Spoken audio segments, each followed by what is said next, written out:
Aba, Kalingap Edo. Uy, kagagaling niya lang sa Baguio na mismo agad si YP. Uy, may pabisita-bisita ka na ulit. Grabe naman talaga guys, magmaritisan na naman tayo dito. Ayun nga po, 'di ba? Bago lang po sila umuwi galing sa Baguio at hindi naman talaga matiis ni Kalingap Ido si Biancy. Kaya nga, naisipan na namang pumunta. Ayan, binisita na naman ni Kalingap Ido. At sinabi pa nga niya doon, araw-araw bisita daw. Ayan, hindi naman talaga magsasawa. Sino nga bang magsasawa sa kagandahan at kabaitan ni Biancy? Siyempre, pag ang love talaga ang mag-uutos, talaga namang ganyan. Di ba, Kalingap Ido?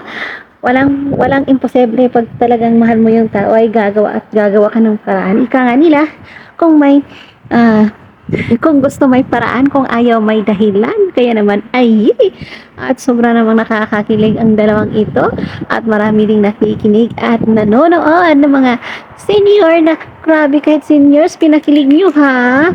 Kayo talaga. So, easy lang sa kalam.